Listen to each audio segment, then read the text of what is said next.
నమస్తే friends, welcome back to అమ్మ చేతి కమ్మదనం. ఈరోజైతే కందిపప్పు కర్రీ చేయబోతున్నా. టేస్ట్ చాలా బాగుంటుంది. నేను మట్టి దాకలో చేస్తాను ఈరోజు కర్రీ. ఫుల్ వీడియో చూడండి ఫ్రెండ్స్. కందిపప్పు కర్రీ టేస్ట్ సూపర్ ఉంటుంది. చాలా చాలా బాగుంటుంది. ఫస్ట్ టైం నా వీడియో చూస్తున్నట్లయితే ప్లీజ్ లైక్ చేయండి, షేర్ చేయండి, సబ్స్క్రైబ్ చేయండి. ఫుల్ వీడియో చూడండి ఫ్రెండ్స్. ఈ రెసిపీ అయితే మా అమ్మ దగ్గర నేర్చుకున్నాను. మా అమ్మ అయితే కంద కర్రీ చాలా టేస్టీగా చేసేది.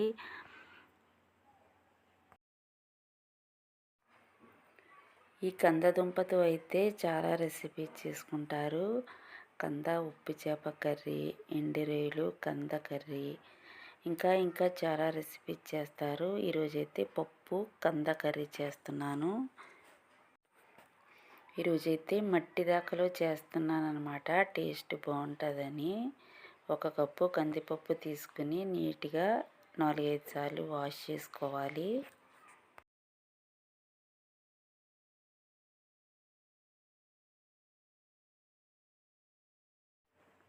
ఇలా వాష్ చేసుకున్న కందిపప్పులో గ్లాసున్నర వాటర్ వేసుకుని ఉడికించుకోవాలి. పప్పు అయితే ఎక్కువగా ఉడకనవసరం లేదు. మనకు కంద ముక్కలు కూడా ఉడకాలి కదా. ఇప్పుడైతే మనం కట్ చేసి పెట్టుకున్న కంద ముక్కల్ని వేసుకోవాలి.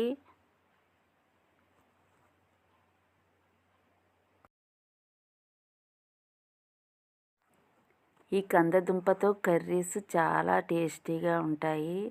నెక్స్ట్ టైం అయితే ఉప్పు చేప కంద కర్రీ చేస్తాను. ఫుల్ వీడియో చూడండి.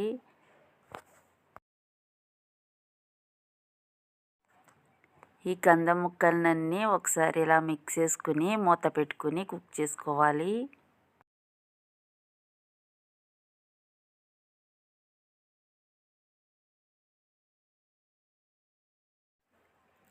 ఓకే, చూడండి కంద ముక్కలు అయితే బాగా కుక్ అవ్వాయి. పప్పు కూడా మంచిగా కుక్ అవ్వింది. ఇప్పుడైతే కట్ చేసి పెట్టుకున్న పచ్చిమిర్చి, టమాటో, ఉల్లిపాయ ముక్కలను వేసుకుని ఒకసారి మిక్స్ చేసుకుని మళ్ళీ మూత పెట్టుకుని కుక్ చేసుకోవాలి.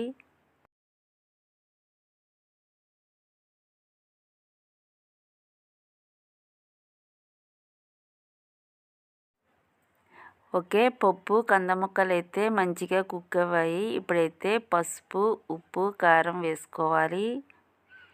మళ్ళీ ఒకసారి మిక్స్ చేసుకుని మూత పెట్టుకుని కుక్ చేసుకోవాలి.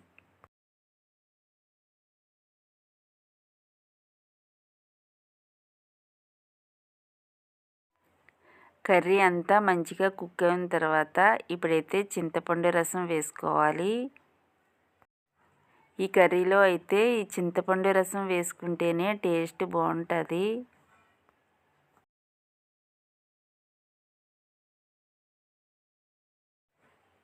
ఈ కర్రీని అంతా ఒకసారి మిక్స్ చేసుకుని మళ్ళీ మూత పెట్టుకుని 2-3 నిమిషాలు కుక్ చేసుకోవాలి. అలాగే కొద్దిగా కొత్తిమీర కూడా వేసుకోవాలి.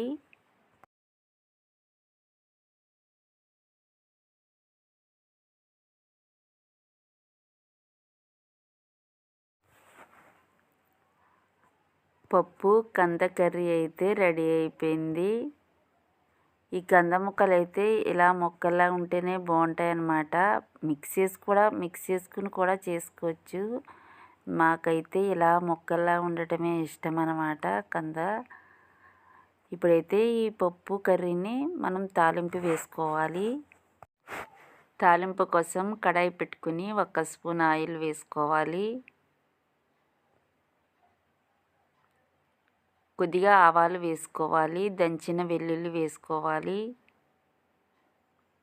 2-3 ఎండుమిర్చి కట్ చేసి వేసుకోవాలి. కొద్దిగా కరివేపాకు వేసుకోవాలి. ఇవన్నీ ఫ్రై చేసుకోవాలి. పోపు అయితే ఫ్రై అయిపోయింది. ఇప్పుడు కర్రీలో వేసేసుకోవాలి. కంద పప్పు కర్రీ అయితే రెడీ అయిపోయింది. టేస్ట్ అయితే సూపర్గా ఉంటుంది.